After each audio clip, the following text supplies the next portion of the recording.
오늘 오전 정부 서울청사에서 정부 첫 과학기술관계 장관회의가 열렸습니다.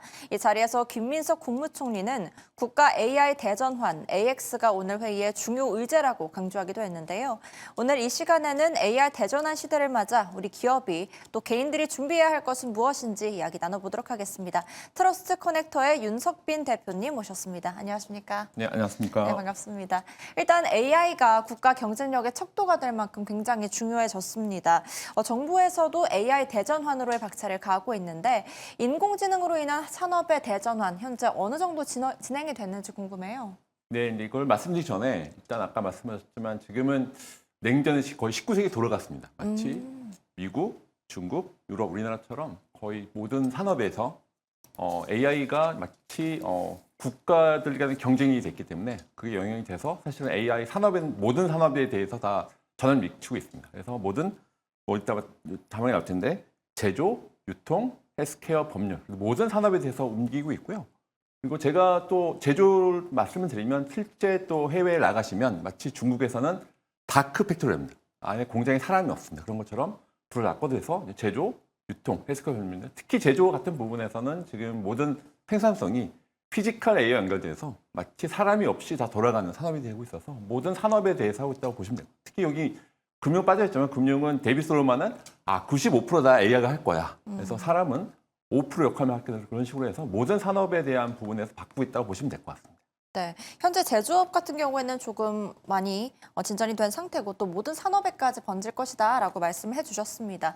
이런 가운데 AI 버블이란 이야기가 재생산되고 있는데 사실상 실적으로 아니다라는 게 밝혀지기도 했고 인프라에 대한 투자는 계속되고 있지만 미국 연방 준비제도 부의장이 최근 AI 버블 우려에 대해서 낙관적인 전망을 내놓기도 했습니다. 이 우려에 대해서 한 말씀만 좀 해주시죠.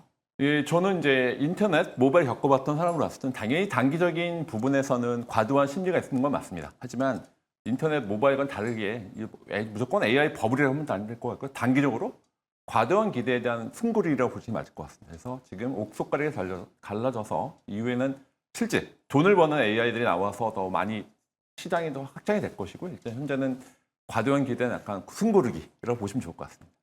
네, 단기적으로 과도한 기대에 따른 숨 고르기다라고 말씀을 해주셨고 버블이라기보다는 옥석 가리기의 과정이다라고 말씀해 주셨습니다. 어떻게 보면 퀀텀 점프의 기회가 될 수도 있지 않을까 이렇게 말씀도 해주셨는데 이런 맥락 속에서 빅테크들이 대규모 투자를 이어가고 있습니다. 우리 기업들, 또 우리 정부는 어떻게 대응을 해야 될지요?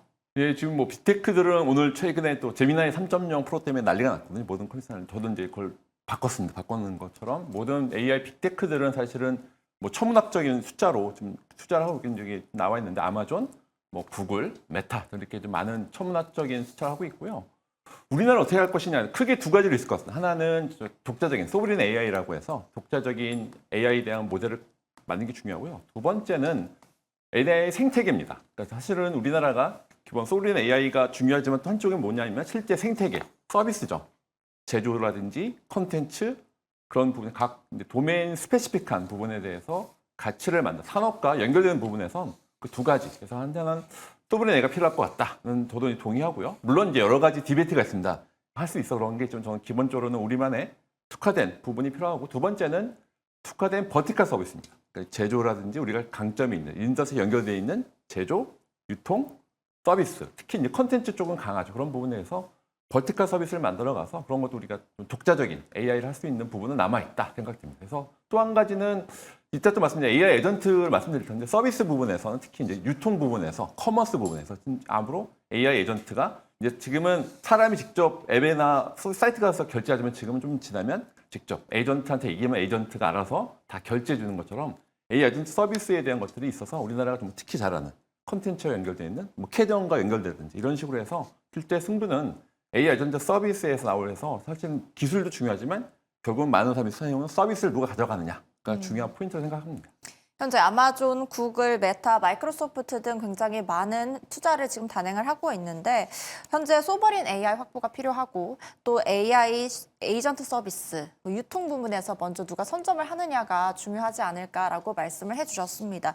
또 AI 네이티브의 시대라고도 저희 일컫고 있는데 AI 네이티브가 정확히 어떻게 이해를 하면 될지도 시청자분들께 예. 좀 설명 부탁드릴게요. 이면서 제가 나온 게 아마 AI 네이티브 시대에 온다 책을 썼거든요. 그래서 AI 네이티브란 보통 네이티브는 보통 원어민이죠. 그러니까 AI를 활용하는 게 아니라 실제 원어민처럼 내재화시키는 걸 말씀드린 겁니다. 그래서 마치 공기를 숨을 쉬듯이 밥을 먹듯이 자연스럽게 내재화시키는 것들이 있다고 보시면 될 것 같습니다.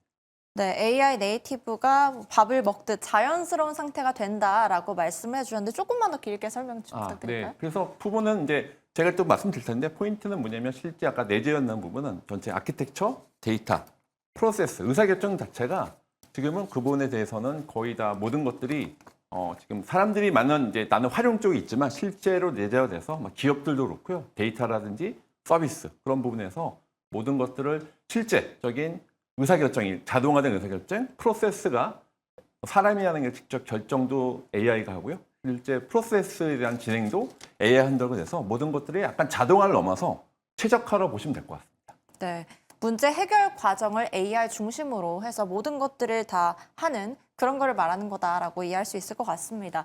그런데 AI 네이티브 시대가 도래함에 따라서 기업 차원에서 필요한 기업들만의 노력은 무엇이 있을지, 또 AI 중심 조직으로 바꾸기 위한 전략은 어떤 것이 있을지 궁금해요. 네, 뭐 실제 자세한 내용 책을 사서 보시면 되긴 하는데 제가 애가 세미나로 책을 많이 팔아주시긴 해야 되는데 네. 포인트는 뭐냐면 기업은 데이터입니다. 데이터가 자산화되어 있거든요. 먼저는 AI 알고리즘에서 먼저 데이터를 잘 정리해서 풀고 있고요. 그 데이터가 가치가 될 부분에서 실제 디지털 전환을 넘어서 AX가 되기 위해서는 데이터가 중요하고 그다음엔 프로세스입니다. 갖고 있는 프로세스가 자동화되고 그것들이 프로세스가 실제 돈을 벌 수 있는 그래서 실제 지금은 AI가 프론테셜에서 프로핏 돈을 버는 AI로 넘어가고 있기 때문에 그런 것들 실제 가치를 만들 수 있는 부분이 있고요. 첫 번째는 데이터, 두 번째는 프로세스를 내재화시키고 AI가 실제 의사결정할 수 있도록 도와주는 역할을 될 거라고 생각합니다. 부서별로 데이터를 공유하고 연결하는 거, 그것은 지금도 사실 하고 있잖아요. 그렇다면 사실은 네. 그 부분에 대해서 많이 그러니까 대기업들은 일부 돼 있는데요. 네. 많이 중견기업도 그렇고 데이터가 사일로 돼 있습니다. 다 쪼개져 있어서 사실 팔란티어가 뜬 이유가 그거거든요. 그 팔란티어가 왜냐면 컨트롤이 뜬 이유가 데이터가 다 쪼개져 있고 흩어져 있는데 그것들을 하나 연결돼서 의미론적인 데이터가 가능하다. 그래서 그런 부분에 대해서 사실은 아직은 이런 LMM이나 AI 쪽하고 의미론적 데이터가 아직 연결도 안 됐고요. 또 중요한 거는 워크플로우가 다 사람하고 AI가 중간중간 섞여 있거든요. 그런 게 다 자동화된 부분이 있으면 사실은 그런 것들은 더 가치를 만들 수 있는 AI가 됐을 때 생각합니다. 네, AI 중심으로 모든 것들이 좀 연결이 되는 그런 것을 필요로 해야 된다, 노력해야 된다라고 말씀을 해주셨고, 그렇다면 개인들은 어떤 부분에서 앞으로 시대적 변화에 대비해야 할지도 궁금해하실 것 같아요. 네, 지금 저도 책이 썼는데 그러니까 AI 네이티브 개인, 기업, 사회가 있는데요. 개인은 첫 번째는 자기 전문성을 다 키워야 돼요. 전문성, 제가 MC대를 표현했는데요. 그러니까 마스터리, 일단은 자기 전문성을 키워야 되고요. 두 번째는 협업을 잘해야 됩니다. 그러니까 멀티플라스 콜라보레이션을 해서 다각적인 협업. 세 번째는 맨카인드로 또 인간성이 중요할 것 같습니다. 그래서 이제 저희가 좀 더 요약을 말씀드리면 첫 번째는 질문하는 능력이죠. 퀘셔닝 인텔리전스인데 지금 마치 챗GPT 쓰시면 질문을 잘하면 답변이 잘 오는 것처럼 그 AI 사람한테도 질문을 잘할 수 있는 능력. 그래서 그런 질문 진행을 했습니다. 그래서 두려움을 버리고 그러니까 AI를 마치 너무 나 대체되는 게 아니라 나의 파트너십으로 생각을 해서 그래서 좋은 질문을 던질 수 있는 능력. 그래서 그런 질문 진행이 중요하고 두 번째는 의외로 또 AI 네이티브 시대 때는 또 인간성도 중요합니다. 그런 부분에서 더 거꾸로 인간적인 매력적인 부분을 또 키워나갈 수 있는 두 번째는 AI가 대체할 수 없는 공감 능력, 통찰력을 키울 필요가 있으면 일단 전체적인 질문 능력, 그리고 공감 능력 그래서 이런 인간성 능력을 키우면 의외로 또 AI 네이티브 시대에 또 가치를 만들어갈 수 있다고 생각합니다. 네, 인간적인 면을 유지를 하면서 자신의 전문성을 키우고 또 좋은 질문을 하는 그런 능력, 통찰력을 한번 키워보자라고 말씀을 해주셨습니다. 여기까지 듣도록 하겠습니다. AI로의 대전환 속에 살고 있는 우리, 다양한 투자들이 이루어지는 이 상황 속에서 우리나라 기업과 개인들은 어떻게 대처해야 될지 알아봤습니다. 오늘 말씀 감사합니다.